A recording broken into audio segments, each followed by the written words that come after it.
Hey everybody, this is the Holy Thursday service, or Maundy Thursday, and also this will encompass the Good Friday events, and this video will probably be uploaded for Good Friday. We will read Matthew 26:14 and the whole way to Matthew 27:66.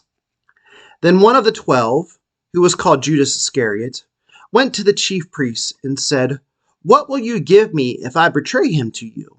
They paid him 30 pieces of silver. And from that moment he began to look for an opportunity to betray him. On the first day of unleavened bread, the disciples came to Jesus, saying, "Where do you want us to make the preparations for you to eat the Passover?" He said, "Go into the city to a certain man and say to him, 'The teacher says, my time is near. I will keep the Passover at your house with my disciples.'" So the disciples did as Jesus had directed them, and they prepared the Passover meal. When it was evening, he took his place with the 12, and while they were eating, he said, "Truly I tell you, one of you will betray me." And they became greatly distressed, and began to say to him one after another, "Surely not I, Lord." He answered, "The one who has dipped his hand into the bowl with me will betray me. The Son of Man goes as it is written of him. But woe to that one by whom the Son of Man is betrayed. It would have been better for that one not to have been born." Judas, who betrayed him, said, "Surely not I, Rabbi." He replied, "You have said so."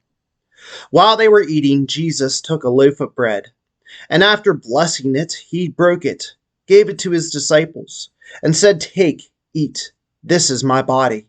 Then he took a cup, and after giving thanks, he gave it to them, saying, "Drink from it, all of you, for this is my blood of the covenant, which is poured out for many for the forgiveness of sins. I tell you, I will never again drink of this fruit of the vine until that day when I drink it new with you in my Father's kingdom." Then they had sung the hymn, and they went out to the Mount of Olives. Then Jesus said to them, "You will all become deserters because of me this night, for it is written, 'I will strike the shepherd, and the sheep of the flock will be scattered.' But after I am raised up, I will go ahead of you to Galilee." Peter said to him, "Though all become deserters because of you, I will never desert you." Jesus said to him, "Truly I tell you, this very night before the cock crows, you will deny me 3 times. Peter said to him, "Even though I must die with you, I will not deny you." And so said all the disciples. Then Jesus went with them to a place called Gethsemane, and he said to his disciples, "Sit here while I go here and pray." He took with him Peter and the 2 sons of Zebedee, and began to be grieved and agitated. Then he said to them, "I am deeply grieved, even to death. Remain here and stay awake with me." And going a little farther, he threw himself to the ground and prayed, "My Father, if it is possible, let this cup pass from me. Yet not what I want, but what you want." Then he came to the disciples and found them sleeping, and said to Peter, "So, could you not stay awake with me 1 hour? Stay awake and pray that you may not come into the time of trial. The spirit indeed is willing, but the flesh is weak." Again he went away for the second time and prayed, "My Father, if this cannot pass unless I drink it, your will be done." Again he came and found them sleeping, and their eyes were heavy. So, leaving them again, he went away and prayed for the 3rd time, saying the same words. Then he came to the disciples and said to them, "Are you still sleeping and taking your rest? See, the hour is at hand, and the Son of Man is betrayed into the hands of sinners. Get up, let us be going. See, my betrayer is at hand." While he was still speaking, Judas, one of the 12, arrived. With him was a large crowd with swords and clubs, from the chief priests and the elders of the people. Now the betrayer had given them a sign, saying, "The one I will kiss is the man. Arrest him." At once he came to Jesus and said, "Greetings, Rabbi," and kissed him. Jesus said to him, "Friend, do what you are here to do." Then they came and laid hands on Jesus and arrested him. Suddenly, one of those with Jesus put his hand on his sword and drew it and struck the slave of the high priest, cutting off his ear. Then Jesus said to him, "Put your sword back into its place, for all who take the sword will perish by the sword. Do you think that I cannot appeal to my Father, and he will at once send me more than 12 legions of angels? But how then would the scriptures be fulfilled, which say it must happen in this way?" At that hour Jesus said to the crowds, "Have you come out with swords and clubs to arrest me as though I were a bandit? Day after day I sat in the temple teaching, and you did not arrest me. But all this has taken place so that the scriptures of the prophets may be fulfilled." Then all the disciples deserted him and fled. Those who had arrested Jesus took him to Caiaphas, the high priest, in whose house the scribes and elders had gathered. But Peter was following him at a distance, as far as the courtyard of the high priest, and going inside he sat with the guards, in order to see how this would end. Now the chief priests and the whole council were looking for the false testimony against Jesus, so they might put him to death. But they found none, though many false witnesses came forward. At last 2 came forward and said, "This fellow said, 'I am able to destroy the temple of God and to build it in 3 days.'" The high priest stood up and said, "Have you no answer? What is it that you testify against you?" But Jesus was silent. Then the high priest said to him, "I put you under oath before the living God. Tell us if you are the Messiah, the Son of God." Jesus said to him, "You have said so. But I tell you, from now on you will see the Son of Man seated at the right hand of power and coming on the clouds of heaven." Then the high priest tore his clothes and said, "He has blasphemed. Why do we still need witnesses? You now have heard his blasphemy. What is your verdict?" They answered, "He deserves death." Then they spat in his face and struck him, and some slapped him, saying, "Prophesy to us, you Messiah. Who is it that struck you?" Now Peter was sitting outside in the courtyard. A servant girl came to him and said, "You also were with Jesus the Galilean." But he denied it before all of them, saying, "I do not know what you're talking about." When he went out on the porch, another servant girl saw him, and she said to the bystanders, "This man was with Jesus of Nazareth." Again he denied it with an oath, "I do not know the man." After a little while, the bystanders came up and said to Peter, "Certainly you are also one of them, for your accent betrays you." Then he began to curse, and he swore an oath, "I do not know the man." At that moment the cock crowed.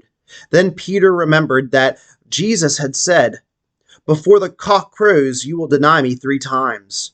And he went out and wept bitterly. When morning came, all the chief priests and the elders of the people conferred together against Jesus in order to bring his death. They bound him, led him away, and handed him over to Pilate the governor.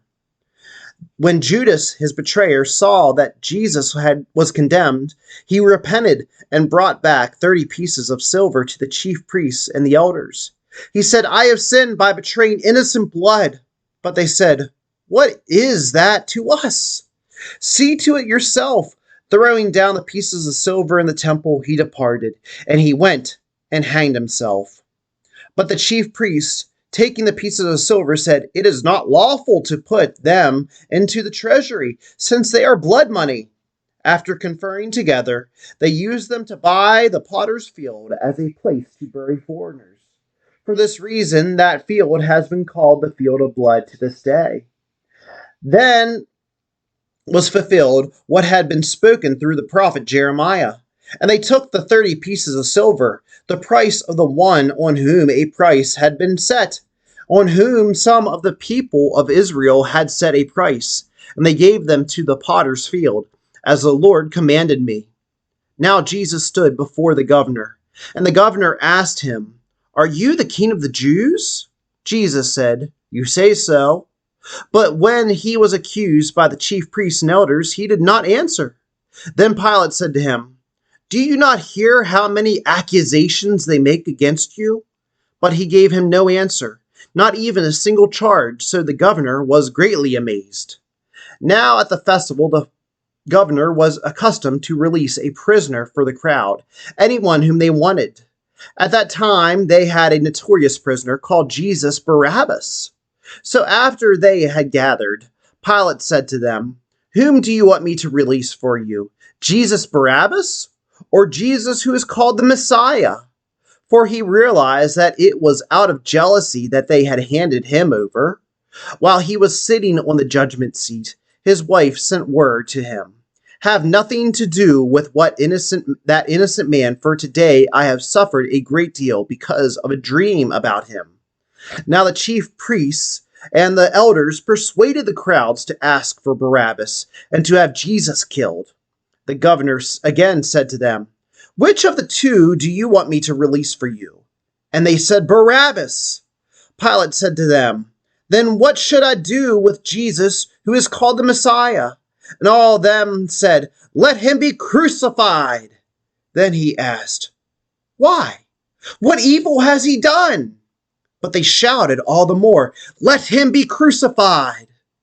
So when Pilate saw that he could do nothing, but rather that a riot was beginning, he took some water and washed his hands before the crowd, saying, "I am innocent of this man's blood. See to it yourselves." Then the people as a whole answered, "His blood be on us and on our children." So he released Barabbas for them, and after flogging Jesus, he handed him over to be crucified. Then the soldiers of the governor took Jesus into the governor's headquarters, and they gathered the whole cohort around him. They stripped him and put a scarlet robe on him.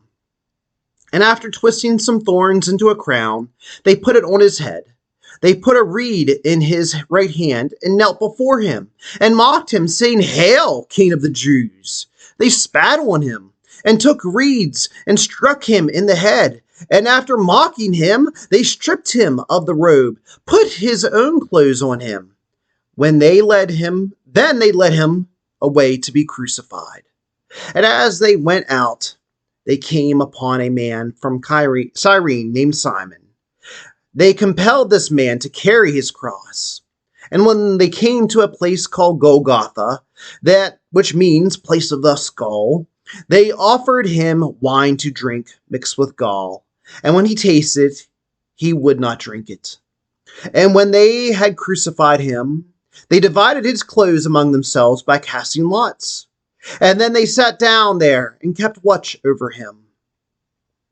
Over his head they put a charge against him, which read, "This is Jesus, the King of the Jews." Then 2 bandits were crucified with him, one to his right and one to his left.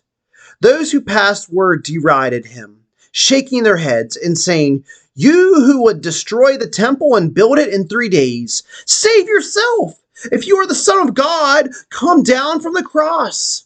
In the same way, the chief priests also, along with the scribes and elders, were mocking him, saying, "He saved others, he cannot save himself.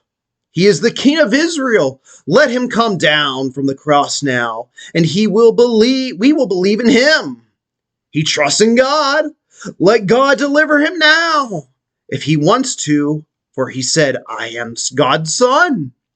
The bandits who were crucified with him also taunted him in the same way. From noon on, darkness came over the whole land, until 3 in the afternoon. And about 3 o'clock, Jesus cried with a loud voice, "Eli, Eli, lama sabachthani?" That is, my God, why have you forsaken me?" When some of the bystanders heard it, they said, "This man is calling to Elijah." And at once one of them ran.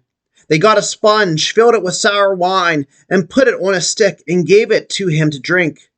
But the others said, "Wait, let us see whether Elijah will come and save him."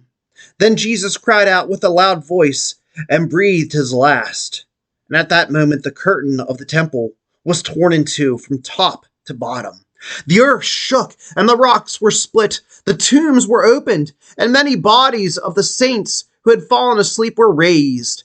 And after his resurrection, they came out of the tombs and entered the holy city and appeared to many.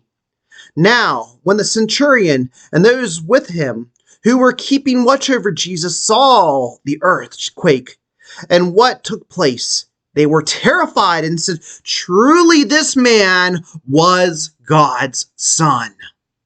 Many women were also there, looking on from a distance. They had followed Jesus from Galilee and had provided for him. Among them were Mary Magdalene and Mary, the mother of James and Joseph, and the mother of the sons of Zebedee.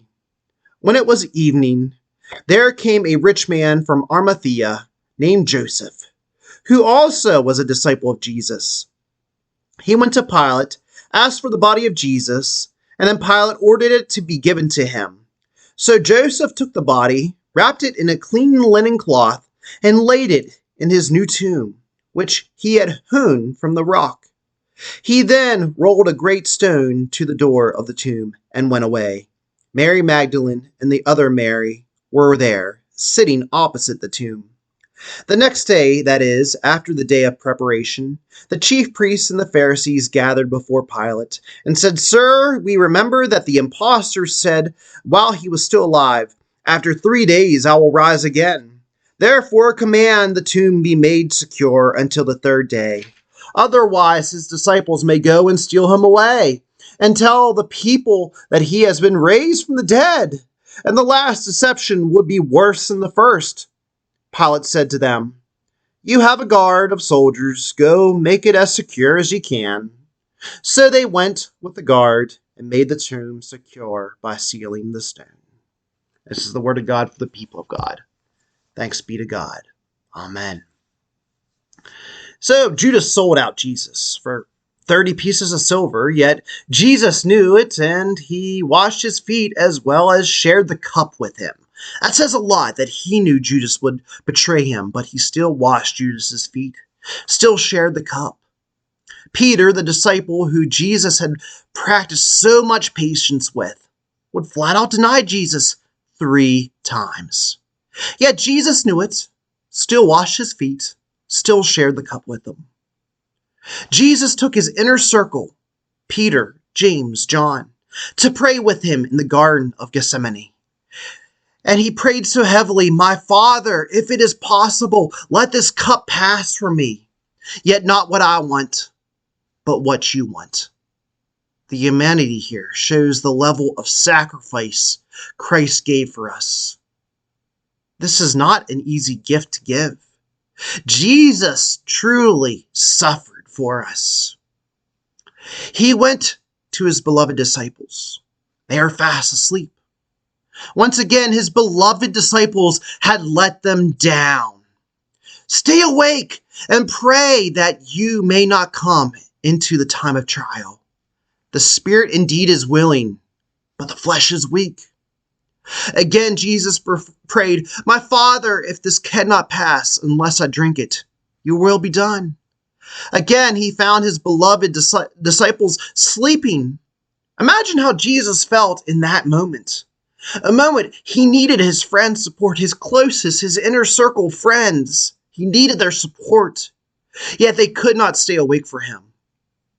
Jesus prayed a 3rd time, the same number of the Trinity, the same number of the times Peter would betray him, the same number of the days he would be dead.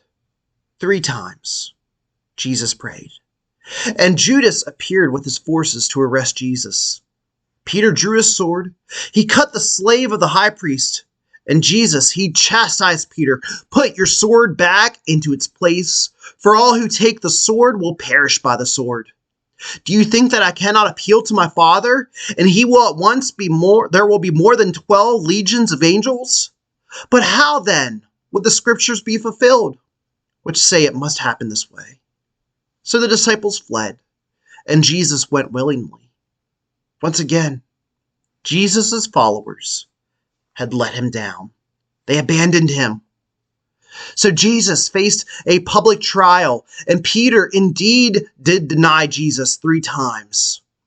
And those that Jesus spent the last 3 years going about teaching with, performing miracles in front of, now these people were calling, "Crucify him," requesting a murderer be released instead. He had to spend 3 years preaching to them, healing them, and they were yelling, "Crucify him," asking for Barabbas to be released instead. The soldiers, they stripped Jesus naked because people were crucified naked. This was to add to the shame of crucifixion. And they put a scarlet robe on him. They mocked him as a king. They bowed down to him in a joking manner. They crafted a crown of thorns and they put it on his head. They spit on him. They beat him in the head to smash those thorns into his flesh. And then they took the robe from him. They whipped him and they led him away to be crucified. Unable to carry his own cross the full mile, they had a foreigner named Simon carry it the rest of the way. They nailed his hands and his feet to the cross, and the sign of his conviction stated, "This is Jesus, the King of the Jews." Treason. This punishment was for treason. Crucifixion was for the worst of the worst. It was meant to frighten and deter others from these acts. This was to frighten others of treason. So people mocked him. Well, he saved others, but he cannot save himself. He says he's the King of Israel. Let him come down from that cross now. Then we'll believe in him. He trusts in God. Let God deliver him now. If he wanted to, he would. For he said, "I am God's son." With Jesus' last breath, he yelled, "It is finished." And the earth shook. The curtain of the temple tore in two. The rocks split. And a rich man named Joseph, he went to Pilate. He asked for Jesus to be buried in his tomb. And Pilate allowed it. Jesus was wrapped in clean linens and laid in this new tomb. This was quite unusual, by the way, for a person that was crucified to be put in a new tomb. They were typically discarded of in a very dishonorable way, but Joseph fought for Jesus to receive an honorable burial. This giant stone was rolled in front of it, and a guard was placed in front of it to stop Jesus' disciples from coming and taking the body and claiming this fake resurrection. It was actually pretty smart on behalf of those Pharisees and scribes because, what better way to continue this legend than to steal Jesus' body and say, "See, he rose again."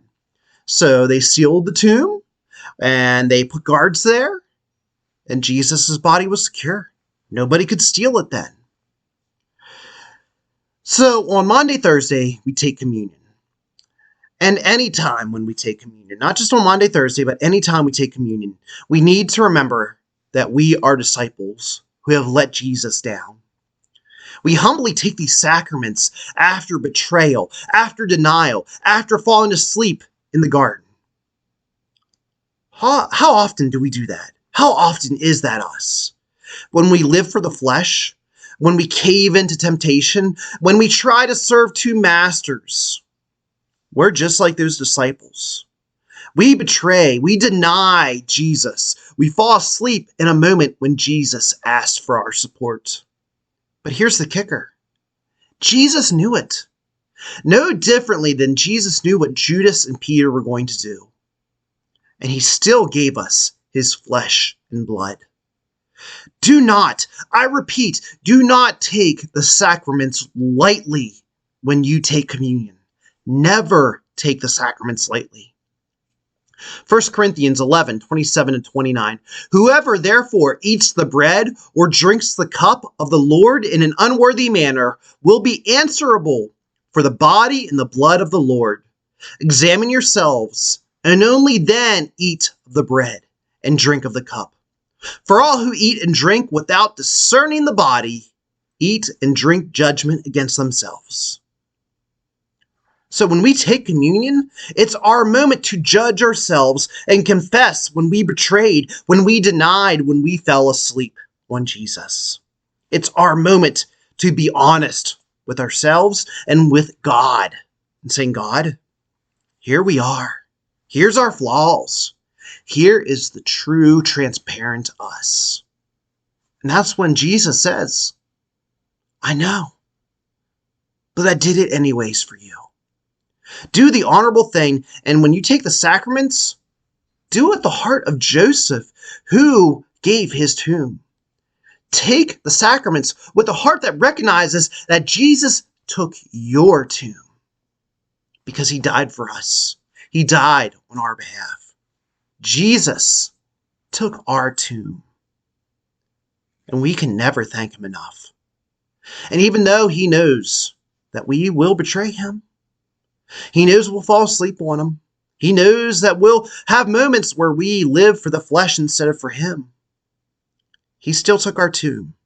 He still washed our feet. He still gave his blood. We take the sacraments. It is our time to say, Lord, we are sorry, and we are humbly thankful. Remember, God loves you more than you'll ever know. Amen.